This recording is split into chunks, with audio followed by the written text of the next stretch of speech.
A young girl's fighting spirit, and her mother's protective instinct, have saved the 11-year-old from an attempted abduction. Mikayla, 11, was on her way to school in Greensborough in Melbourne's north when a man tried to drag her into his white van last Thursday. Her mother Kristen had just dropped her off on a busy street to walk the rest of the way to school. But as she drove away, a man grabbed her daughter, dragging her about 10 steps towards his white van. Mikayla escaped by grabbing onto a tree and kicking him. She broke his grip and ran away. At the same time, Kristen turned around to collect Mikayla, after noticing the man staring at her daughter as she drove away.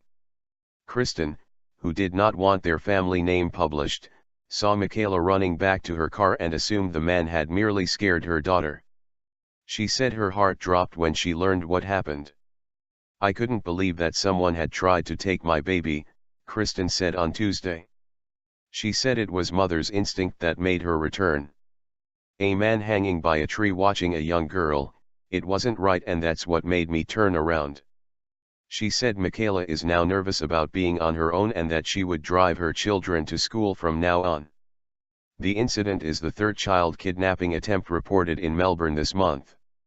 On May 6, a man tried to lure a 13-year-old boy into his car on his way to Brunswick Secondary College, and a week before that a man tried to grab a 9-year-old girl in her front yard in Reservoir.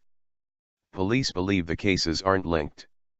The man who tried to abduct Mikayla is described as being 40 to 50 years old, Caucasian in appearance, with an average build, a pale complexion, brown eyes and a dark brown beard. He was wearing a black beanie, a long cream hooded coat and black runners.